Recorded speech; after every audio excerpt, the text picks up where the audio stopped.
Hello viewers, India investing mentor के एक और वीडियो में आपका स्वागत है। और आज हम एक काफ़ी इंटरेस्टिंग टॉपिक देखेंगे जो कि काफ़ी लोगों के साथ पॉपुलर भी है, स्पेशली जो डिविडेंड स्टॉक्स में इंटरेस्ट रखते हैं या डिविडेंड इन्वेस्टिंग में इन्वॉल्व रहते हैं। तो डिविडेंड इन्वेस्टिंग जो है एक बहुत ही पॉपुलर फॉर्म ऑफ इन्वेस्टिंग है कि आप ऐसे स्टॉक्स में इन्वेस्ट करते हो तो अच्छा खासा डिविडेंड देते हैं। तो ग्रोथ बहुत ज़्यादा फोकस नहीं होता उस केस में, बट मेन फोकस ये होता है कि एक जो रेगुलर इनकम है एवरी फ्यू मंथ्स या एटलीस्ट वंस ए ईयर, जब कंपनी डिविडेंड पे करेगी तो कुछ कुछ कैश रिटर्न्स आपको मिलते रहते हैं। और मैंने एक और वीडियो बनाया भी था जिसमें मैंने ये बात किया है कि किस तरह से मैं अपना जो माइंडसेट है, जो साइकोलॉजी है, उसको क्लियर रखता हूँ ताकि मैं लॉन्ग टर्म इन्वेस्टर बन सकूँ और किस तरह से मैं स्टॉक्स को लॉन्ग टर्म के लिए होल्ड कर सकता हूँ। तो उसमें डिविडेंड इन्वेस्टिंग जो है it is a very important thing. तो मेन चीज़ जो हम यहाँ समझेंगे कि अगर आप डिविडेंड इन्वेस्टिंग करना चाह रहे हो तो उसमें कुछ गलत नहीं है, पर सबसे बड़ा जो प्रॉब्लम होती है कि आप सही स्टॉक में इन्वेस्ट करो। तो वहाँ क्या-क्या गलतियाँ हो सकती हैं और किस तरह से लोग अपनी कैपिटल लूज़ कर जाते हैं कई बार डिविडेंड्स के लालच में, वो हम यहाँ पे आज देखेंगे कि क्या क्राइटेरिया होना चाहिए स्टॉक्स को सिलेक्ट करने का और क्या चीज़ हमें अवॉइड करनी है। अगेन इससे पहले कि आगे बढ़ें, डिस्क्लेमर है कि मैं किसी तरह की बाय सेल रिकमेंडेशन नहीं दे रहा हूँ। कुछ भी स्टॉक्स जो मैं आपको दिखाऊँगा वो सिर्फ़ इन्फॉर्मेशन पर्पसेज़ के लिए हैं, एक्सप्लेन करने के लिए मेरे को यूज़ करना पड़ता है किसी न किसी कंपनी को समझाने के लिए, बट कोई बाय सेल रिकमेंडेशन नहीं है, ना मैं किसी तरह से सेबी के साथ रजिस्टर्ड हूँ। तो आगे बढ़ते हैं। तो सबसे पहली चीज़ जो आपको समझनी है, वो ये समझनी है, बहुत सिंपल तरीके से बताऊँगा, ओवर कॉम्प्लिकेट नहीं करेंगे इसको, ना इसमें आपको कोई ज़्यादा लंबी-चौड़ी थ्योरी समझनी है। सिर्फ़ समझना ये है कि अगर आज मैं आपको बोल दूँ कि एक कंपनी का 20% डिविडेंड यील्ड है, तो वो सबको बड़ा अट्रैक्टिव लगता है। बहुत ही अट्रैक्टिव हो जाता है। क्यों? क्योंकि आपको बैंक में एफडी में डालते हो, तो भी आपको सिर्फ़ हार्डली 7-8% मिलता है और यहाँ पे आपको 20% की डिविडेंड यील्ड मिल रही है और साथ में स्टॉक के ग्रो करने के भी चांसेस होते हैं। तो इस तरह से कुछ कंपनीज़ जो होती हैं, ये अपने डिविडेंड यील्ड को हाई रखती हैं, पर उनको हम फिर भी क्लासिफ़ाई करेंगे वैल्यू ट्रैप में। और कुछ कंपनीज़ लो डिविडेंड यील्ड रखती हैं और वो अच्छी होती हैं। तो ये डिफरेंशिएट कैसे करना है, वो मैं बताऊँगा। पहली चीज़ आप ये समझ लो कि डिविडेंड को पे करने के लिए कोई किसी तरह की गाइडलाइंस नहीं होती। ये डिविडेंड जो है कंपनी की मैनेजमेंट डिसाइड करती है। जब कोई कंपनी पैसा कमाती है, तो जो प्रॉफ़िट्स उसके पास आते हैं, उसमें से जो प्रॉफ़िट कंपनी को लगता है कि हम नहीं यूज़ कर सकते, वो पैसे को ना हम इन्वेस्ट कर सकते हैं, ना हम कंपनी को एक्सपैंड करने में लगा सकते हैं, ना कोई और कंपनीज़ खरीद सकते हैं, ये पैसे की हमें ज़रूरत नहीं है, वो आइडियली पैसे को डिविडेंड्स की फॉर्म में इन्वेस्टर्स को वापस रिटर्न कर दिया जाता है। तो ये पर्पस होना चाहिए डिविडेंड्स का। पर बहुत कंपनीज़ जो हैं वो अपने स्टॉक प्राइस को एलिवेटेड रखने के लिए कि हमारे शेयर्स जो हैं लोग खरीदते रहें, स्टॉक मार्केट में प्राइस हमारी नीचे ना गिरे, वहाँ पे ये डिसीज़न सिर्फ़ उस पर्पस से ले लिया जाता है कि अच्छा खासा डिविडेंड पे करो। क्योंकि अगर डिविडेंड हाई रहेगा, जैसे मैंने बताया कोई कंपनी अगर 20% डिविडेंड दे रही है, तो सब भागेंगे उनका शेयर खरीदने के लिए। जब मार्केट में डिमांड होगी शेयर की, तो शेयर प्राइस ऊपर जाएगा और जहाँ पे है वो ऊपर के लेवल्स पे स्टेबल हो जाएगा, नीचे नहीं गिरेगा। तो सच में ये वैल्यू ट्रैप कैसे बनता है कि डिविडेंड फाइनली जो पे आउट होना है, वो होना तो कंपनी के प्रॉफिट से है ना। अगर कंपनी के प्रॉफिट्स इनफ नहीं है, तो वो डिविडेंड कंपनी 1 साल पे कर लेगी, 2 साल पे कर लेगी, 3 साल पे कर लेगी, उसके बाद वो कंपनी पे ही नहीं कर पाएगी। या फिर अगर वो अपने प्रॉफिट्स में से पे भी कर रही है और सारे प्रॉफिट्स लौटा देती है, तो आपको क्लियर कट पता होना चाहिए कि ये कंपनी किसी भी नए प्रोजेक्ट्स में, किसी भी नए एक्विजिशंस में, किसी भी एक्सपेंशन प्लान में पार्टिसिपेट कर ही नहीं सकती, क्योंकि जितना पैसा वो कमाते हैं, वो सारे का सारा डिविडेंड्स में बाँट रहे हैं। तो ये कुछ-कुछ पैरामीटर्स होते हैं, हम देखेंगे, साथ-साथ समझेंगे। तो सबसे पहले एग्ज़ाम्पल लेते हैं एचडीएफसी बैंक का। अब आपको जो चीज़ देखनी है वो ये कि ये होती है डिविडेंड यील्ड, यानी कितना परसेंट रिटर्न आपको मिलता है। ये चीज़ पे फ़ोकस करके सारी दुनिया स्टॉक सिलेक्ट कर लेती है कि किसी कंपनी का 20% 15% डिविडेंड यील्ड है, बहुत अच्छी कंपनी होगी। तो वो गलती मत करना। कम डिविडेंड पेइंग कंपनीज़ जो होती हैं, वो खराब नहीं होती और ज़्यादा डिविडेंड पेइंग कंपनीज़ ज़रूरी तौर से अच्छी नहीं होती। जो इम्पोर्टेंट चीज़ आपने देखनी है वो होता है ये डिविडेंड पे आउट रेशो। ये एक परसेंटेज की फॉर्म में होता है। ये बेसिकली क्या शो करता है कि अगर इस कंपनी ने 1000 करोड़ का प्रॉफिट कमाया, तो उसका 23% जो है ये डिविडेंड्स की फॉर्म में हमें वापस लौटा देते हैं। यानी अगर कंपनी 1000 करोड़ का प्रॉफिट बनाएगी, तो 23 करोड़ का डिविडेंड पे करेगी और वो 23 करोड़ जो है सारे शेयर होल्डर्स में बाँट दिया जाएगा। जितने शेयर्स जिसके पास हैं पर शेयर डिवाइड करके लोगों में बाँट दिया जाएगा। तो ये एक तरीका होता है किसी भी कंपनी का डिविडेंड पे आउट रेशो को अंडरस्टैंड करने का। अब आप सोचो, अगर किसी कंपनी का डिविडेंड पे आउट रेशो 20-25% है, जैसे कि एचडीएफसी बैंक का यहाँ पे है, तो हमें क्या पता चलता है? हमें 3 चीज़ें पता चलती हैं। पहला, इनके प्रॉफिट्स जो हैं, उनमें से सिर्फ़ 23% ये डिविडेंड्स की फॉर्म में देते हैं तो 70 जो बाकी 77% बचे वो कहाँ है? वो कंपनी अपने पास रख रही है, वो प्रॉफिट्स को रिजर्व्स में ऐड कर रही है। अब कि ये ज़रूरी क्यों है? देखो ये बैंक है, बैंक को अपना पैसा रिटेन करा, आगे अगले साल ये लोन पे चढ़ाएँगे और उस पैसे पे ये 11-12% जो है कमाएँगे, राइट? तो डिविडेंड्स भी पे कर रहे हैं, पर इनको ये भी अच्छा है कि जितना पैसा हम अपने पास रखेंगे, वो फ्री का पैसा है ना, इनका अपना पिछले साल का प्रॉफिट है। उस पे इनको किसी डिपॉज़िटर को इंटरेस्ट नहीं पे करना। जो इन्होंने इनके पास एफडी या और किसी तरह का डिपॉज़िट बना रखा है, इनको किसी को इंटरेस्ट नहीं पे करना। जब ये उस पैसे को आगे किसी बोरोवर को देंगे, जो इनका बिज़नेस मॉडल होता है बैंक्स का, तो उस पे अगर ये 12-13% पे लोन दे रहे हैं, तो 13% ये कमा सकते हैं।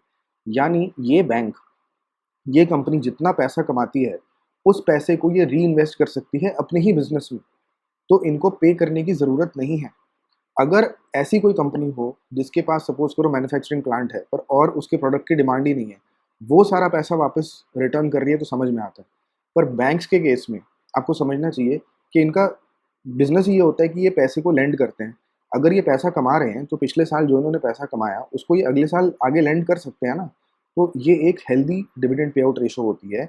यानी यहाँ से क्लियर पता चलता है कि बैंक की मैनेजमेंट को कॉन्फिडेंस है कि ये सारा पैसा इन्वेस्टर्स को रिटर्न नहीं करना चाहते, इन्हें लग रहा है कि हम इस पैसे को वापस अपने बिजनेस में लगा सकते हैं। ये पहली चीज़ हो जाती है।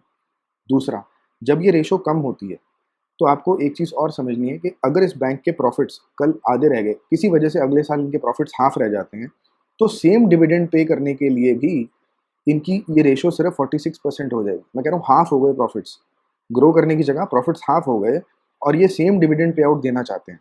यानी यील्ड के फॉर्म में नहीं, जो एक्चुअल रुपीज़ में आपको डिविडेंड पे आउट मिलता है, अगर वो सेम रहना है तो आपकी जो पे आउट रेशो है उसमें इतनी गुंजाइश है। मतलब सपोज करो किसी का पे आउट रेशो 90% है कि 90% प्रॉफिट्स वो ऑलरेडी डिविडेंड में दे रहे हैं और उन्होंने 10 रुपये का डिविडेंड दिया था। अगर उनके अगले साल प्रॉफिट्स आधे रह जाते हैं तो 10 रुपये का पे आउट दे नहीं पाएंगे ना, क्योंकि 10 रुपये तो वो कमाएंगे ही नहीं।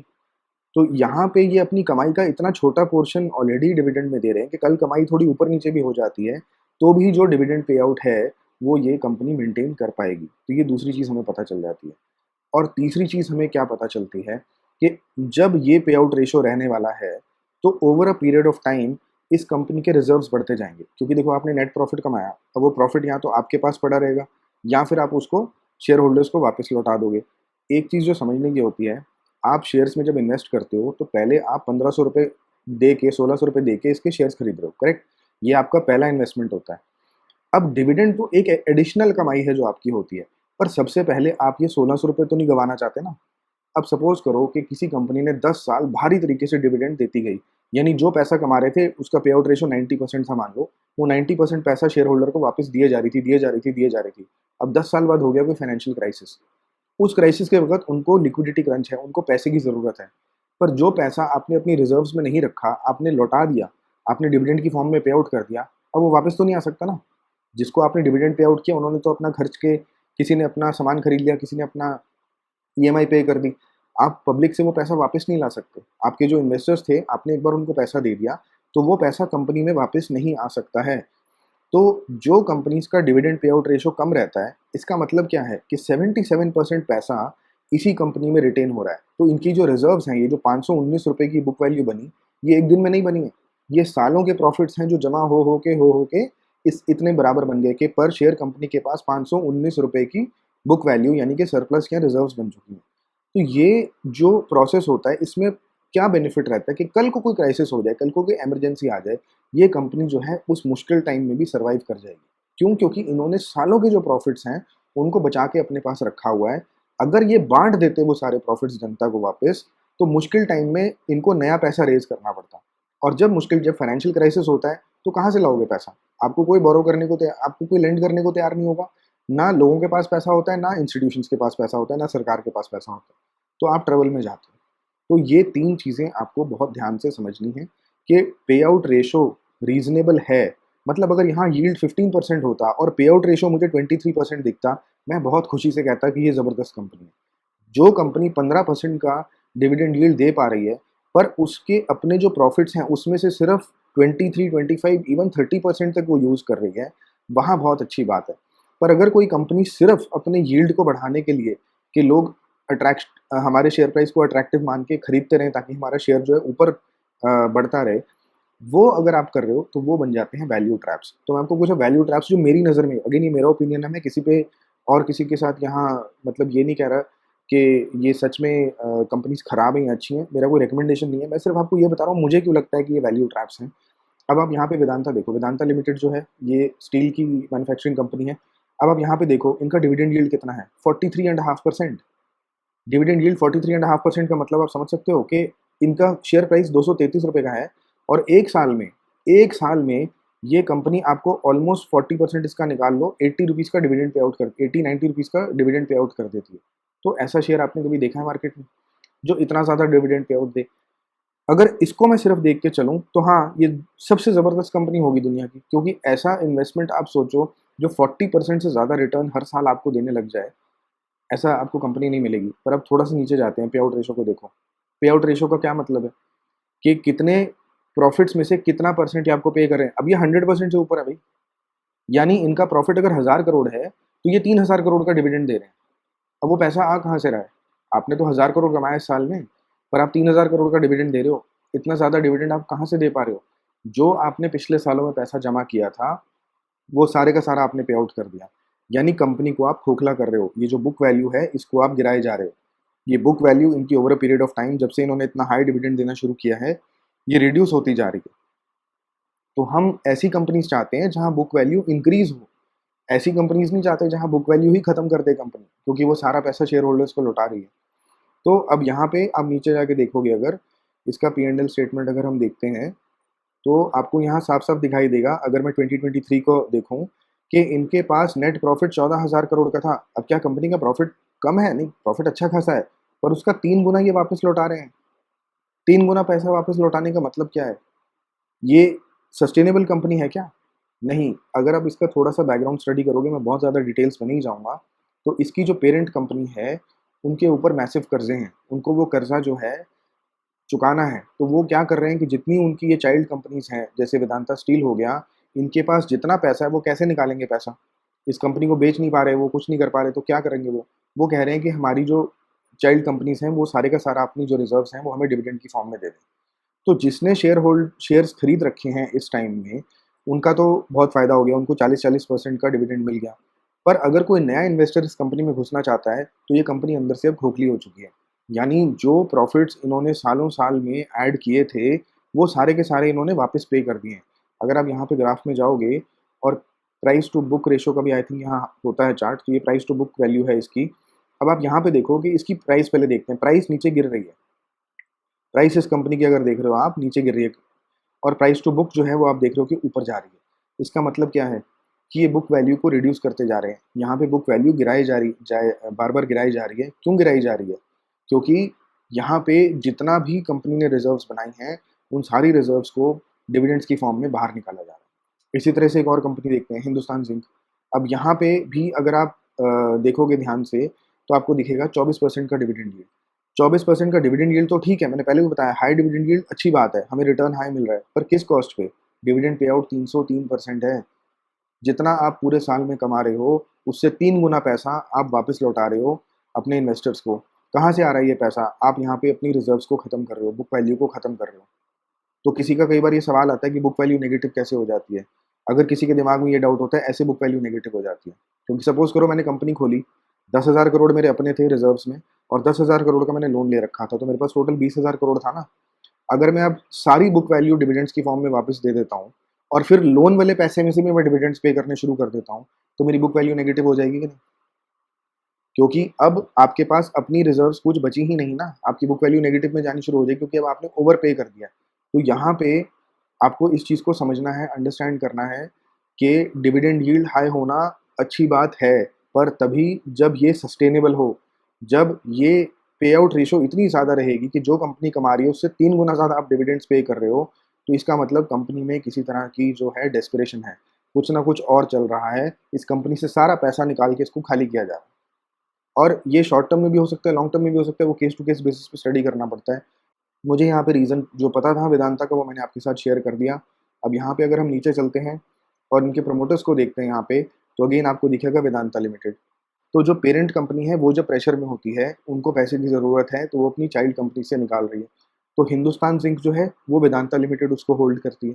तो इसीलिए इन कंपनीज का डिविडेंड जो है वो इतना ज़्यादा है।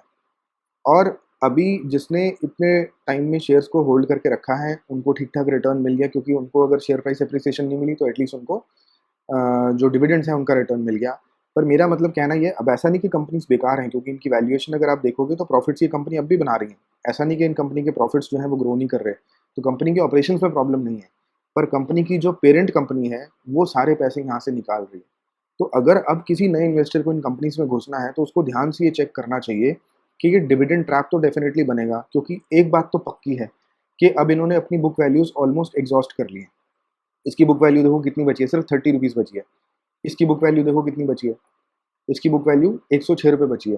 तो आप कितने साल और इस तरह से डिविडेंड्स पे कर लोगे? एक टाइम आएगा ना जब आपको डिविडेंड पेइंग स्टॉप करनी पड़ेगी, क्योंकि कंपनी जितना प्रॉफिट बनाएगी उसमें से ही डिविडेंड पे कर पाओगे। अभी आप प्रॉफिट का 3-3 गुना पे कर रहे हो क्योंकि आप रिजर्व्स को यूज़ कर रहे हो। रिजर्व्स जब खत्म होने पे आ जाएंगी, जैसे हिंदुस्तान जिंक की ऑलमोस्ट खत्म होने पे आ गई हैं, अब आप 3 गुना डिविडेंड पे ही नहीं कर पाओगे ना। ये 300% पॉसिबल ही नहीं रहेगा।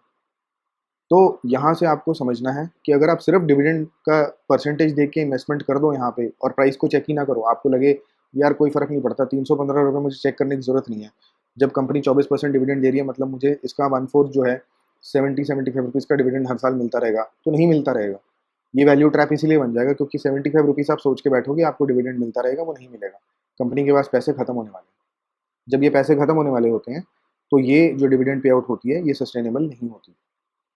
तो ये समझने का तरीका है कि डिविडेंड ट्रैप्स क्या होते हैं। अब मैंने एक स्टेप आगे कर दिया, कॉन्सेप्ट यहाँ मैंने समझा दिया, एग्जांपल्स मैंने आपको दे दिए। एक स्टेप आगे चलो कि स्क्रीनर.इन पे जाके हम क्वेरी बना सकते हैं। तो मैंने सिंपल सी क्वेरी बनाई है, कोई यहाँ पे कॉम्प्लिकेटेड क्वेरी नहीं बनाई, कि डिविडेंड पे आउट रेशो 100 से ज़्यादा है।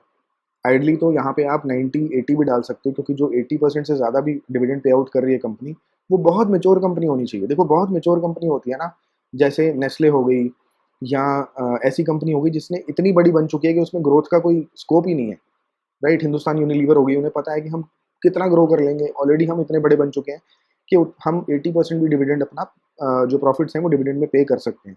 वहाँ पे सिर्फ वो अच्छा लगता है क्योंकि ये इतनी, हर घर में इनका सामान जा चुका है, तो और कितनी ग्रोथ आ जाएगी, कितने नए प्लांट इन्हें लगाने पड़ जाएंगे, राइट?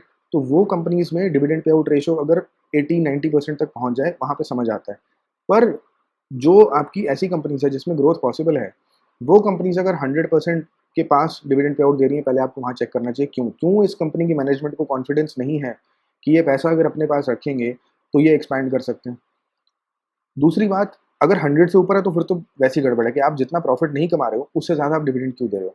इसमें बस एक चीज़ का ध्यान रखना कि कई बार जब ये स्क्रीनर हम लगाते हैं तो किसी, जैसे अब सपोज करो किसी का ये क्वार्टर बहुत बेकार आया है, तो उसके ट्रेलिंग 12 मंथ्स जो होंगे उसमें उसके नेट प्रॉफिट कम दिखने लग जाएंगे।